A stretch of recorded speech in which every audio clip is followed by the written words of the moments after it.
Assalamualaikum warahmatullahi wabarakatuh. Perkenalkan, nama saya Majidan Abdilbar dengan ujung NPM 079.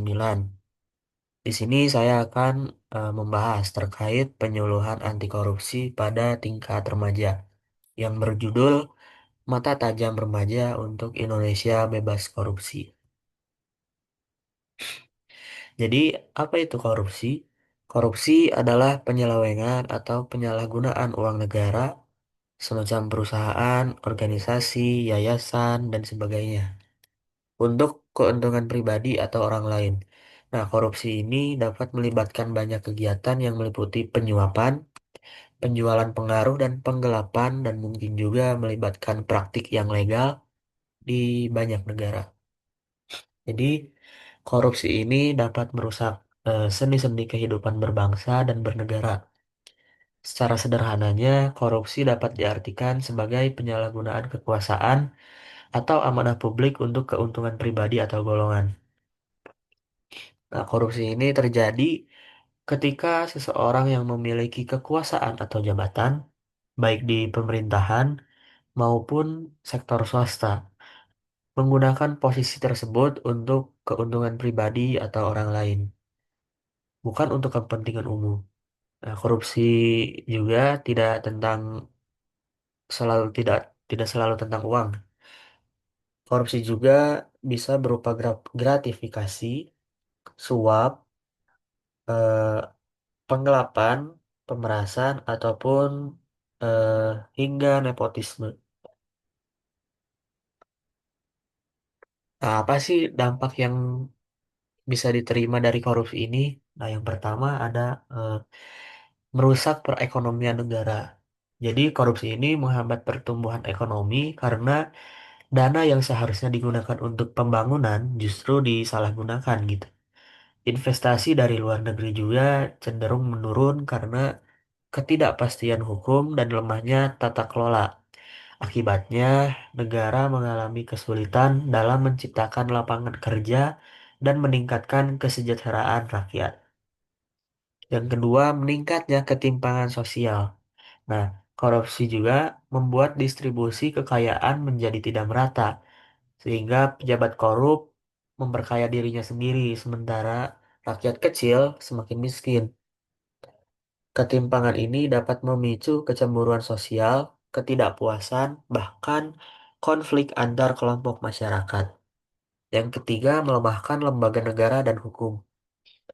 Praktik korupsi yang merajalela membuat lembaga negara seperti pengadilan, kepolisian, dan birokrasi kehilangan kepercayaan publik. Penegakan hukum menjadi tidak adil karena hukum bisa dibeli oleh mereka yang memiliki kekuasaan atau uang. Hal ini menciptakan budaya permisif terhadap pelanggaran hukum. Yang keempat, menghambat pembangunan. Korupsi juga menyebabkan proyek-proyek pembangunan menjadi mangkrak, kualitasnya buruk, atau bahkan tidak sesuai kebutuhan masyarakat. Dana proyek dikorupsi sehingga hasil tidak maksimal. Nah, akibatnya fasilitas umum seperti sekolah, rumah sakit, dan jalan raya tidak berkembang sesuai harapan. Yang kelima, merusak moral dan pendidikan bangsa. Korupsi memberi contoh buruk bagi generasi muda, khususnya bagi para remaja ya. Ketika para pemimpin atau pejabat publik melakukan korupsi, masyarakat terutama pelajar bisa kehilangan teladan dalam menjunjung kejujuran dan integritas. Ini akan memperlemah karakter bangsa dalam jangka panjang. Dan yang terakhir, menurunkan kualitas pelayanan publik. Korupsi membuat pelayanan publik menjadi terhambat atau menjadi turun, tidak profesional, dan sering memerlukan uang pelicin agar proses berjalan. Nah, masyarakat kecil yang tidak mampu membayar suap menjadi korban utama. Hal ini menciptakan ketidakadilan dalam akses terhadap layanan seperti kesehatan, pendidikan, dan administrasi kependudukan. Nah, kenapa korupsi itu bisa terjadi?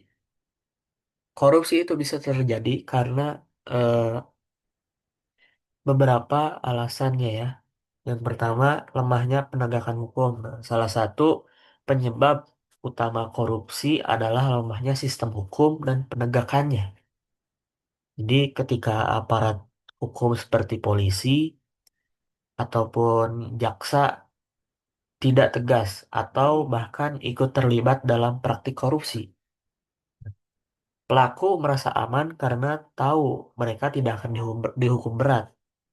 Ini menciptakan budaya impunitas. Jadi, eh, ya melemahkan penegakan hukum di kita gitu.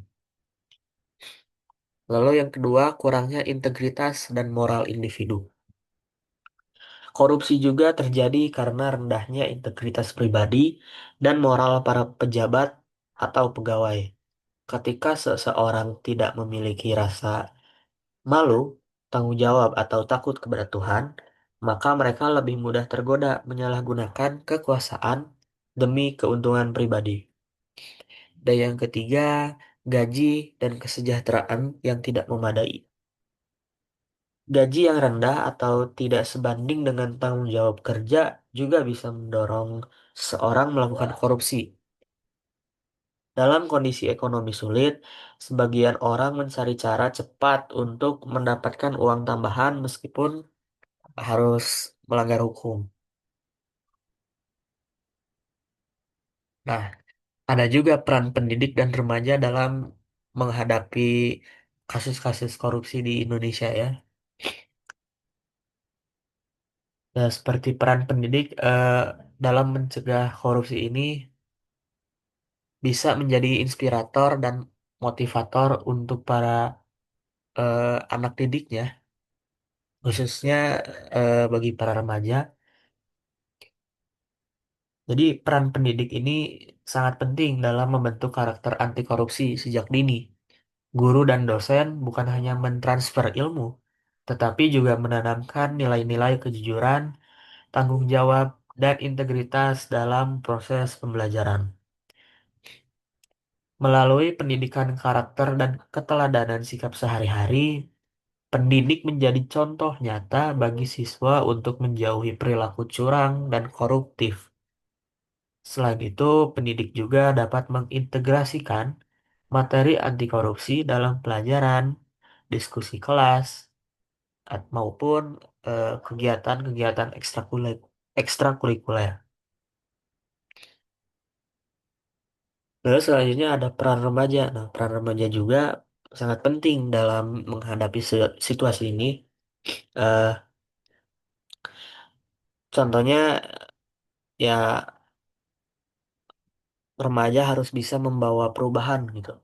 Karena peran remaja dalam mencegah korupsi ini eh, sebagai generasi muda merupakan kunci perubahan masa depan bangsa. Jadi mereka ini perlu menyadari bahwa korupsi bisa dimulai dari tindakan kecil seperti misalnya mencontek ataupun eh, memalsukan data gitu.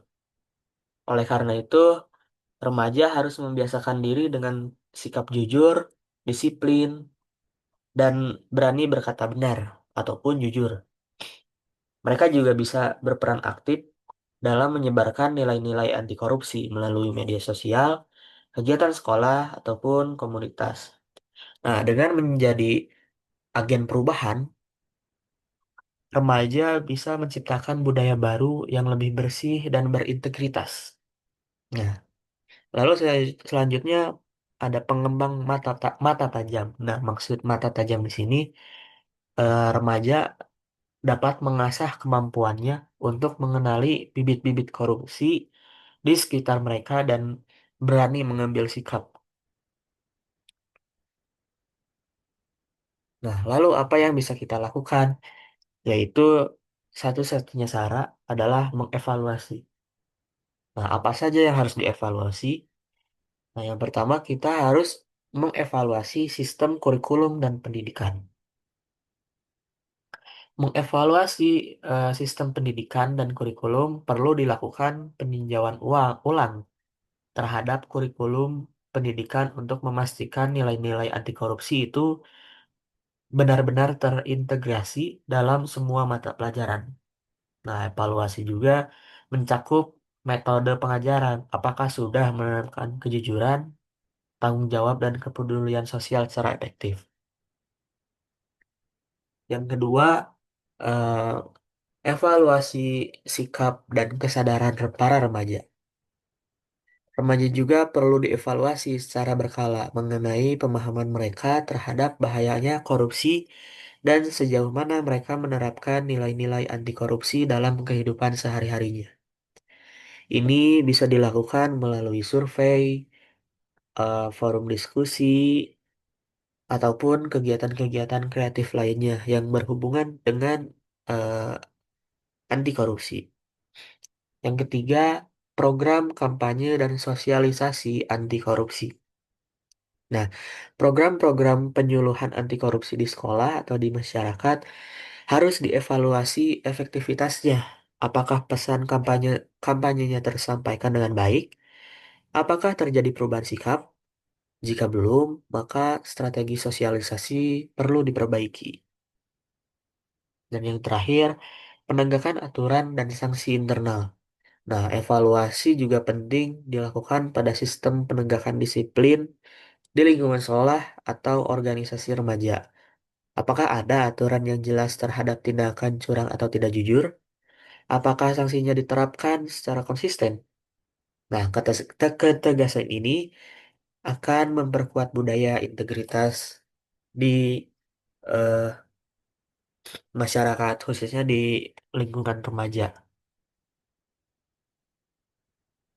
Jadi kesimpulannya, eh, korupsi ini merupakan tindakan tercela yang merugikan banyak pihak, terutama negara dan rakyat. Nah, dampaknya itu sangat luas ya, mulai dari kerusakan ekonomi, ketimpangan sosial, hingga hilangnya kepercayaan terhadap hukum dan pemerintahan.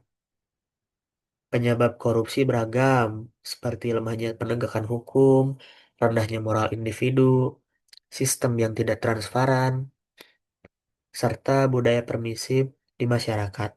Untuk itu, peran pendidik dan remaja sangat penting dalam mencegah korupsi dengan membentuk karakter jujur, berani, dan bertanggung jawab sejak dini. Lalu evaluasi terhadap sistem pendidikan serta program anti korupsi juga harus terus dilakukan ya agar upaya pemberantasan korupsi ini lebih efektif. Dengan kerjasama dari semua pihak, budaya korupsi bisa dikikis dan masa depan bangsa dapat dibangun di atas nilai integritas dan keadilan. Segitu saja eh, mungkin yang bisa saya jelaskan terkait penyuluhan anti korupsi ini. Semoga bermanfaat bagi kita semua. Eh, Dicukupkan. Wassalamualaikum warahmatullahi wabarakatuh.